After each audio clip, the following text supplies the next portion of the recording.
नमस्कार, बिहार मिथिला न्यूज में आपका स्वागत है। मैं हूं मनोज। देखिए, राजनीति से जुड़ी हुई हर अपडेट आपको हम पहुंचाने का प्रयास कर रहे हैं। राहुल गांधी और तेजस्वी यादव का 1300 किलोमीटर का यह यात्रा समाप्त हो चुका है। इसमें कोई दो राय नहीं कि उसका जो वोट बैंक है वो मजबूत हुआ है। राहुल गांधी के बिहार दौरे से उनका वोट बैंक मजबूत हुआ है। राहुल गांधी यानी कांग्रेस के जो वोटर जो पूरी तरह निष्क्रिय हो गए थे, उनमें एक जान फूंक दी गई है। अब कांग्रेस पार्टी मजबूत नजर आ रही है। लेकिन हम बता दें कि इस बार जो समीकरण है वो पूरी तरह चिराग पासवान पर निर्भर करता है। चिराग पासवान अगर एनडीए के साथ रहेंगे तो उनका जो वोट बैंक है वो चिराग पासवान के साथ रहेगा, जिसका फायदा एनडीए को मिलेगा। लेकिन चलिए, आज जो हम बात करना चाह रहे हैं वो बहुत महत्वपूर्ण है। महत्वपूर्ण यह है कि गौड़ाबौड़ाम विधानसभा और अलीनगर विधानसभा, इसमें कुछ आपस में जरूर एक दूसरे का रिश्ता है। क्या रिश्ता है वो हम समझिए। अलीनगर सबसे ज्यादा मुख्य केंद्र बन गया है। अलीनगर में मिश्री लाल यादव यहां विधायक हैं। मिश्री लाल यादव भारतीय जनता पार्टी से अब उनका इंटरनल जो भी मामला हो, लोग कह रहे हैं कि वो आरजेडी के साथ जाएंगे, यानी वो अलीनगर छोड़ देंगे। तो अलीनगर खाली हो गई है। जब अलीनगर खाली हुआ तो यह माना जा रहा है कि अलीनगर सीट ब्राह्मण का सीट हो गई, यानी ब्राह्मण जाति से किसी को विधायक के लिए यहां पर एनडीए प्रस्तुत करेगी। लेकिन ये जो बात है उससे पहले आपको हम एक बात का जिक्र करना अवश्य जरूरी समझते हैं। देखिए, गौड़ाबौड़ाम विधानसभा में सवर्णा सिंह जो है वो भाजपा एनडीए के कैंडिडेट हैं। वो चुनाव लड़ती हैं, पिछली बार जीती थी पहली बार। इस बार उनके पति सुजीत कुमार के बारे में क्षेत्र में चर्चा है कि वो इनकम टैक्स कमिश्नर हैं, लेकिन वो जो है सो अपना पद छोड़ करके चुनाव मैदान में उतरेंगे। लेकिन देखिए, मांझी जी पहुंचे थे गौड़ाबौड़ाम। मांझी जी ने सारा खेल बल बिगाड़ दिया। एनडीए की बैठक में सीटों के बंटवारे से पहले जीतन राम मांझी जब क्षेत्र में पहुंचे, उन्होंने एक ऐसा बयान दे दिया जिससे वहां का समीकरण गड़बड़ हो गया। उन्होंने इजहार अहमद को, जो कि इजहार अहमद के बारे में कहा जा रहा था कुछ दिन पहले तक कि जो मुकेश सहनी के उम्मीदवार होंगे, लेकिन अचानक बाजी पलट गई। इजहार अहमद के बारे में चर्चा हो गई कि इजहार अहमद अब गौड़ाबौड़ाम से एनडीए के उम्मीदवार होंगे, जिसके लिए जीतन राम मांझी ने ऐलान तक कर दिया बिना एनडीए की बैठक से पहले। ये स्थानीय लोगों का कहना है कि जीतन राम मांझी ने यह कहा कि अगर हमें एक सीट मिलती है तो हमको गौड़ाबौड़ाम चाहिए। देखिए, इसके पीछे कुछ तर्क जरूर होंगे। अचानक मांझी बिना एनडीए की बैठक में सीट बंटवारे से पहले अगर इस तरह का किसी एक सीट को लेकर ऐलान करते हैं तो क्या उसका असर पड़ेगा। चलिए, हम दूसरी भी बात आपको बताना चाहते हैं। अगर इजहार अहमद को या किसी अन्य को गौड़ाबौड़ाम सीट अगर मिलती है तो अलीनगर सीट पर पप्पू सिंह का चुनाव लड़ना तय माना जाएगा।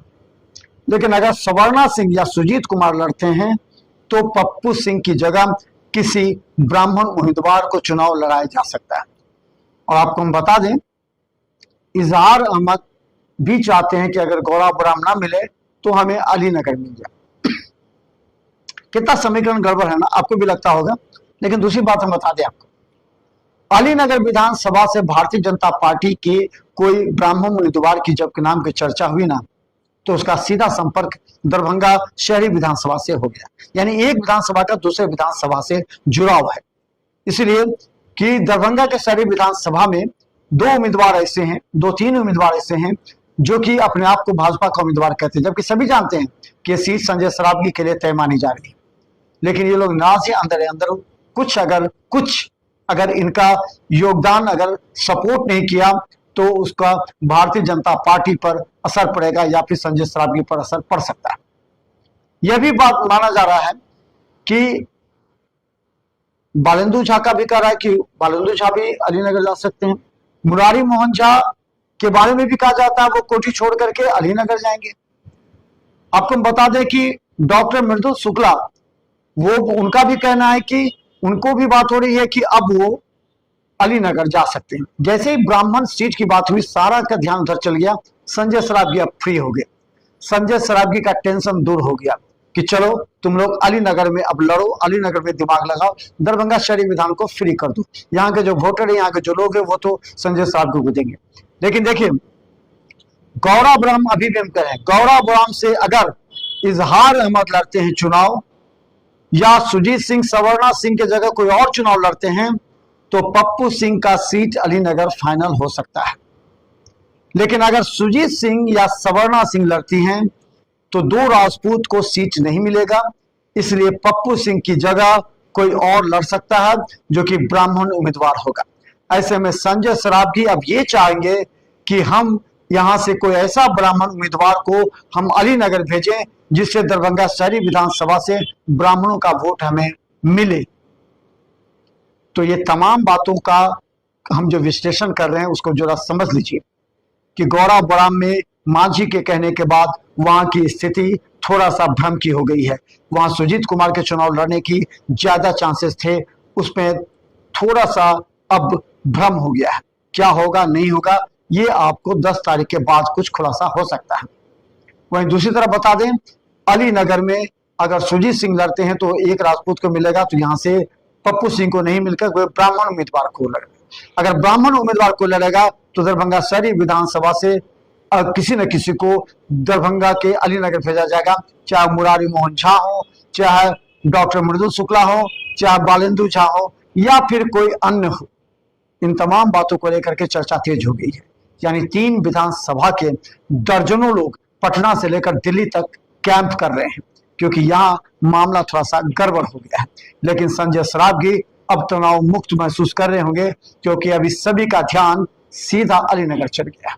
लेकिन पप्पू सिंह जरूर तनाव में होंगे, सुजीत सिंह जरूर तनाव में हैं, और खासकर इजहार अहमद जो अभी मांझी की पार्टी में आए हैं वो भी तनाव में जरूर महसूस कर रहे होंगे।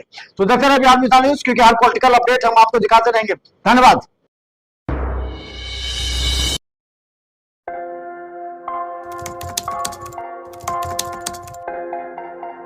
मतलब ये हुआ जुमला हुआ, ऐसा कोई नहीं कर सकता है दुनिया में।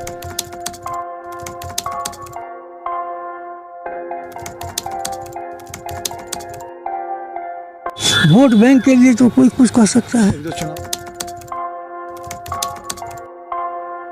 मतलब वो इलेक्शन टाइम है, election time door to door आएंगे, कहेंगे कि ये वोट